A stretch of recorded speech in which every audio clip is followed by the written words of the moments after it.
नमस्कार दोस्तों, consumer awakening mission में आपका स्वागत है। फ्रेंड्स, आज हम चर्चा करेंगे लैंडलॉर्ड और डेवलपर, इन दोनों का आपस में रिलेशनशिप क्या होता है और यदि कोई विवाद होता है तो उसमें क्या ये दोनों लायबल होते हैं या सबकी इंडिविजुअल लायबिलिटी अलग अलग होती है। लैंडलॉर्ड और डेवलपर ने या एग्रीमेंट हो और दोनों ने मिलकर एक प्रोजेक्ट पे काम करने का निर्णय लिया हो तो उसमें बहुत सारी अलग अलग सिचुएशंस होती हैं और अलग अलग सिचुएशंस के लिए सुप्रीम कोर्ट ने अलग अलग निर्णय भी किए हैं depending upon the facts of the case.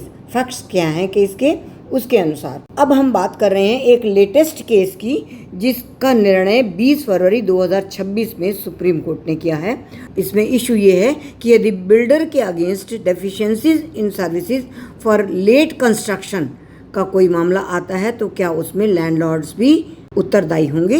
तो हम जिस केस को ले रहे हैं उसका नाम है Shri Ganesh Chandrasekaran and others versus Messrs Unishire Homes Limited and others. Supreme Court ने इसका फैसला 20 फरवरी 2026 को किया है। तो इसके फैक्ट्स के अनुसार सुप्रीम कोर्ट ने ये माना कि landlords cannot be held jointly and severally liable with the developer for deficiency in services arising from construction delays if the obligation to construct rest solely with the developer under the joint development agreement या general power of attorney.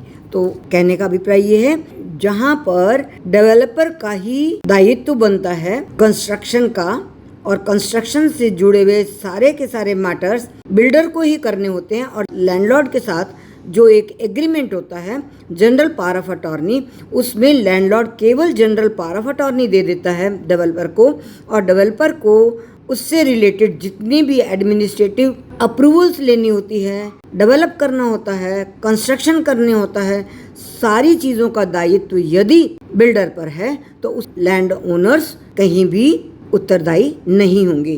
तो depend करता है कि इसमें facts क्या थे। Facts में ये था कि लैंडलॉर्ड्स ने बिल्डर के साथ एक जनरल पावर ऑफ अटॉर्नी पर साइन किया जिसमें लैंडलॉर्ड ने कुछ फ्लैट्स कंस्ट्रक्ट करने के लिए डेवलपर को एक तरह से कॉन्ट्रैक्ट दिया, जमीन का पोजीशन हैंड ओवर किया, 6 महीने में उसको कंस्ट्रक्ट करना था, किंतु बिल्डर ने समय पर प्रोजेक्ट कंप्लीट नहीं किया। होम बायर्स ने अनफेयर ट्रेड प्रैक्टिसेस के लिए और डेफिशिएंसी इन सर्विसेज के लिए कंज्यूमर कमीशन में केस डाला और उसमें नेशनल कमीशन ने बिल्डर को दोषी पाया और यह आदेश दिया कि वो प्रोजेक्ट को कंप्लीट करे, ऑक्यूपेंसी सर्टिफिकेट ले और पोजीशन हैंड ओवर करे 3 महीने के अंदर और साथ में 6% रेट ऑफ इंटरेस्ट से पैसे का भुगतान भी करने के लिए कहा। इस केस में एक बात और भी स्पष्ट की गई कि चूंकि दोनों ने जनरल पावर ऑफ अटॉर्नी के माध्यम से एक एग्रीमेंट किया था जिसके अनुसार जब फ्लैट्स बन जाते हैं तो उनको होम बायर्स को देने के लिए लैंडलॉर्ड और डेवलपर दोनों ही मिलकर ये इस डीड पे साइन करेंगे। तो इस आदेश में नेशनल कमीशन ने ये भी कहा था कि सोल रिस्पॉन्सिबिलिटी तो कंस्ट्रक्शन करने वाली कंपनी यानी कि बिल्डर की ही बनेगी, किंतु लैंडलॉर्ड सहयोग करेगा। जब होम बायर्स को फ्लैट्स ट्रांसफ़र किए जाएंगे तो उस ट्रांसफ़र डीड के लिए लैंडलॉर्ड भी पार्टी बनेगा और बिल्डर के साथ सहयोग करके होम बायर्स को वो फ्लैट्स ट्रांसफ़र किए जाएंगे और उसको रजिस्टर करने में लैंडलॉर्ड सहयोग करेगा। यहाँ पर नेशनल कमीशन ने ये पाया कि लैंडलॉर्ड्स की कोई भी इसमें लायबिलिटी बनती नहीं है क्योंकि लैंडलॉर्ड ने तो केवल ज़मीन दी। नेशनल कमीशन के इस ऑर्डर को सुप्रीम कोर्ट ने भी कंफर्म किया।